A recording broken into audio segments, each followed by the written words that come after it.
Now, we've been doing a series on abandoned health facilities across the country. Yesterday, we brought you one of the stories, and which is the Madina Polyclinic in Accra, which is operating without the full equipment 6 months after the facility was handed over to authorities. Health staff have devised ways to use internally generated funds to procure equipment to run the polyclinic. Here is a report by my colleague Sarah Apenkro-Paku. Keys to the new facility was handed over to hospital authorities in February this year, following a series of protests.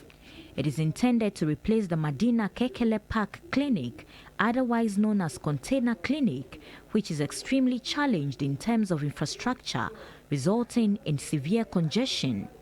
The facility attends to more than 2,000 cases daily from Madina and adjoining communities. After losing hope in waiting for government to fully complete the facility with all complements, the hospital authorities decided to use internally generated funds to complete portions to serve clients. After painting, the OPD and 3 consulting rooms are currently in use. This room would serve as the administration, while this one will serve as the pharmacy when work is completed. This is the management meeting room. Electricity to the place is connected from the old facility, so it is unable to power any high voltage equipment apart from fan and light. IGF has been able to take care of the curtains, ensure water is also running. The windows too needs to be fabricated well because there are no mesh in it, so mosquitoes and dust actually floods the room, especially during the daytime and at night. And then quickly when the light comes on and we have a stable power supply, the walls too up there can start running. Management says it requires about 200,000 cedis to get the facility into full operation. A building committee that was set up to actually do some assessment, and they came out with a budget of about 200,000 Ghana cedis, at least, will give us some comfort, at least in terms of our service delivery. It will help us, it will take us a long way to, take care of other things that we want to. 66-year-old Julius Guda has been patronizing the services of the facility for 15 years. This place is far better and it's very spacious. I will appeal to non-governmental societies and those who are staying in Madina and have something to support this hospital. It will be good. The top floor will serve as the main ward and special services when completed. Sarah Apenkro-Paku, TV3 News, Accra.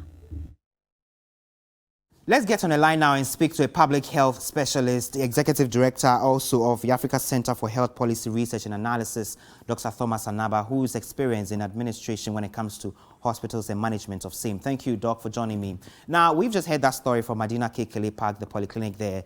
The managers say they require an amount of, say, 200,000 cedis to keep it up and running. With your experience, how much will it take to run, for example, a 60 to 100 bed newly constructed hospital facility? Thank you very much. I can't give you offhand an amount to run a facility of a 60 to 100 bed facility simply because it will depend on the services you want to provide in that facility. If you want to use it to run only primary health care with only nurses as physicians, assistants, and the rest, the money will be different. If you want to add specialists to it, every type of specialist service you add to it, it will increase the cost in running the facility. So it's not easy to just say how much will it need, how much would one need.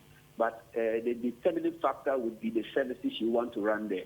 Also the location of the facility as well. If you are going to run a mock in addition to add to it, the cost of refrigeration will go up, so it will go up. If you want to have 10 cleaners or you want to have 20 cleaners, it may go up or go down depending on the frequency you get patients coming there and getting the place and then the rest. So that would vary a lot.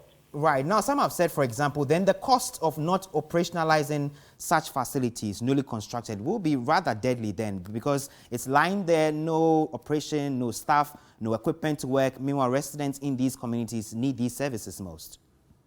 Yeah, it is not good news to hear that there's a facility which is completed and is not being used. One, it will cost a lot. One cannot quantify exactly, but it is costing people who are living around that area or people who are passing by that area and are falling sick. It means that people within that area would have to procure the services from other facilities by traveling distance to get health care. Besides, the investment being made in that facility will be going to waste. I give you one example of a hospital that has been completed and has a 2-year guarantee, warranty for servicing, like the Tolan Hospital, which is lying down. That 2-year warranty that is on the one who developed the hospital to take care of the maintenance is expiring very soon. And when we now come to start to use it, and there's a problem with the hospital, we can't fall on him to come and service anything again. So any facility that has been constructed and it is standing without use is losing value, is losing insurance that has been paid, premium that has been paid for insurance, for maintenance, and then a replacement of a broken part, or even there's also some guarantee or some warranty for defect of the building within some number of months. Right. If the defect liability period passes, it means government has already lost money, in addition to patients not getting the facility to be used.